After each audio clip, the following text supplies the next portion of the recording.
Assalamualaikum warahmatullahi wabarakatuh. Alhamdulillahirabbil alamin. Assalatu wassalamu ala Rasulillah wa ala alihi wa sahbihi wa wala. Ikhwani fillah rahimani wa rahimakumullah. Barakallahu fikum. Alhamdulillah di kesempatan kali ini kita bisa bertemu kembali. Insyaallah kita akan melanjutkan pelajaran kita di pelajaran hadis pada kelas 7 ini. Dan barakallahu fikum. Kita awali dengan berdoa. Allahumma inni as'aluka ilman nafi'an wa rizqan thayyiban wa amalan mutaqabbala.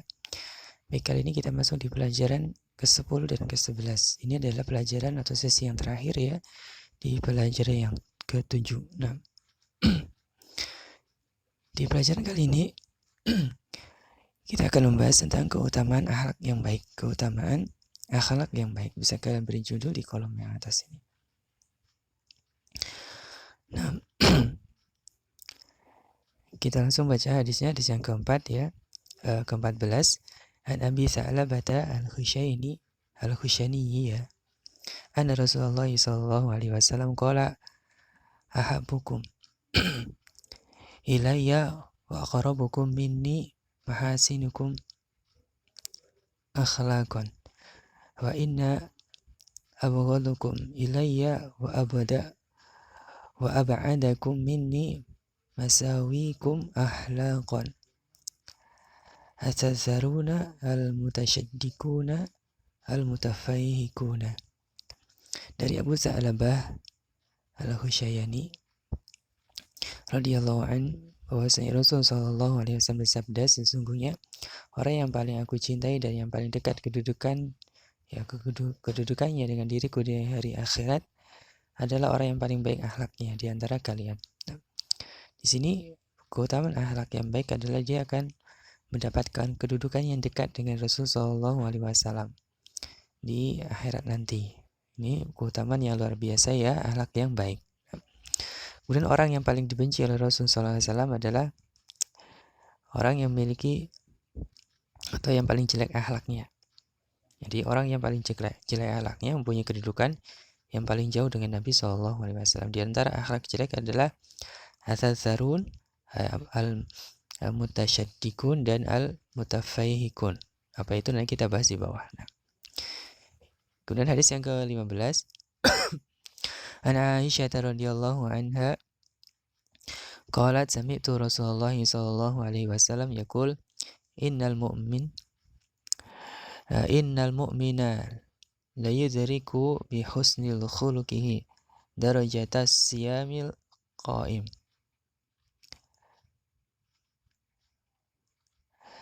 Dari Aisyah radhiyallahu anha, aku mendengar Rasul sallallahu alaihi wasallam bersabda, sesungguhnya orang mukmin dengan kebagusan akhlaknya betul-betul mencapai kedudukan orang yang berpuasa dan salat malam.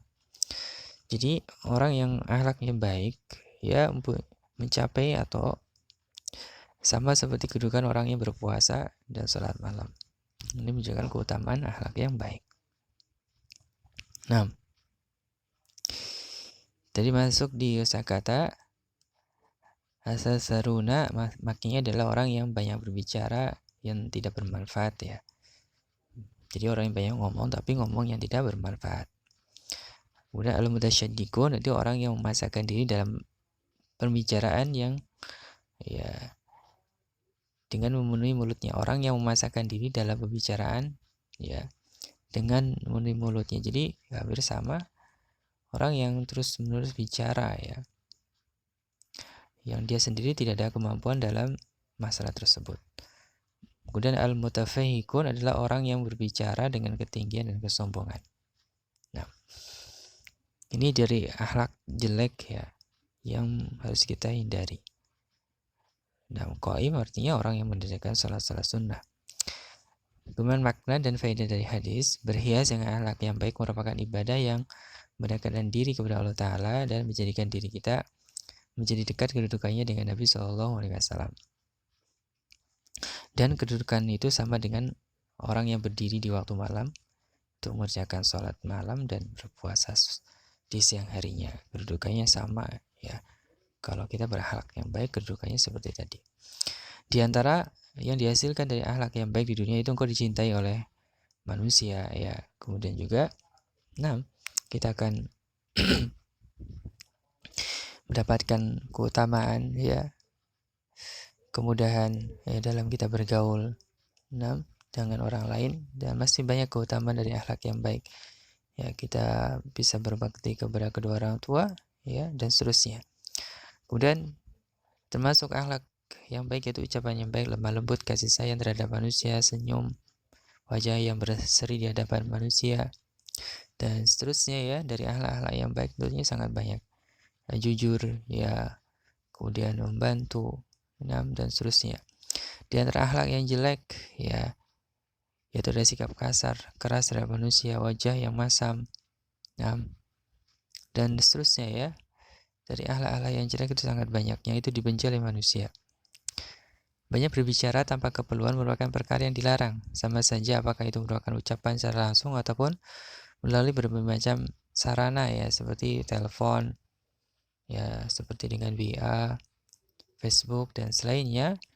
Maka kita jauhi dari keperluan yang banyak berbicara yang tidak ada manfaatnya. Bersungguh-sungguh ya untuk berakhlak dengan akhlak yang baik dan bergaul dengan orang yang memiliki akhlak yang baik. Dan untuk berhati-hati dari akhlak yang jelek dan orang-orang yang memiliki akhlak yang jelek.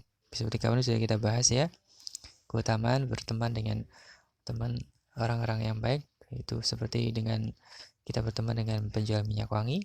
Kalau kita berteman dengan orang-orang yang jelek seperti kita berteman dengan seorang pandai besi, ya. Nah, kemudian ada praktek perilaku seharian untuk kita memperbaiki akhlak kita, ya, agar kita bisa mencapai kedudukan yang dekat dengan Rasulullah SAW di akhirat nanti. Dan untuk bisa menjauhi perkara yang jelek, diantaranya untuk banyak berbicara yang tidak bermanfaat, dan juga berbicara dengan sombongan, membanggakan diri. Ada pengayaan dari Ibnu Mubarak rahimahullah berkata, husnul khuluq, akhlak yang baik adalah wajah yang berseri, memberi kebaikan dan menahan diri dari mengganggu. Ini akhlak yang baik ada 3 menurut Ibnu Mubarak. Kemudian menurut ulama yang lain, menurut Salam bin Abu Mut'i, akhlak yang baik adalah muntahan syair. Engkau lihat dia apabila engkau mendatangi dalam keadaan gembira, ya, dan seterusnya. Ini jadi ciri-ciri akhlak yang baik ya. Kemudian Imam Ahmad juga mengatakan akhlak yang baik adalah engkau tidak marah, engkau tidak dengki, dan engkau kuat menanggung apa yang ada pada manusia. Dan Ishaq bin Ruhawi, akhlak yang baik adalah wajah yang berseri dan engkau tidak marah. Nah, ini diantara perkataan para ulama tentang apa itu akhlak yang baik. Ya, insyaallah semuanya sama ya. Tapi barakallahu fikum, ini saja di pelajaran yang terakhir tentang keutamaan akhlak yang baik ya. Semoga kita dijadikan Allah jadi hamba yang punya akhlak yang baik ya. Tentunya pertama adalah akhlak kita kepada Allah Ta'ala, itu harus kita perbaiki ya, yaitu dengan kita menjalankan apa yang diperintah dan menjauhi apa yang dilarang. Nah, juga demikian juga dengan akhlak kepada Rasulullah SAW. Kemudian yang perlu kita perbaiki juga akhlak kepada kedua orang tua kita, karena mereka adalah dari manusia yang berhak untuk kita berbuat baik kepadanya, yaitu kedua orang tua kita, kemudian nanti kepada teman-teman kita, kepada guru-guru kita, dan seterusnya. Begitu, barakallahu fikum. Wallahu ta'ala alam, subhanakallahumma bihamdika, asyhadu an la ilaha illa anta, astaghfiruka wa atubu ilaik. Assalamualaikum warahmatullahi wabarakatuh.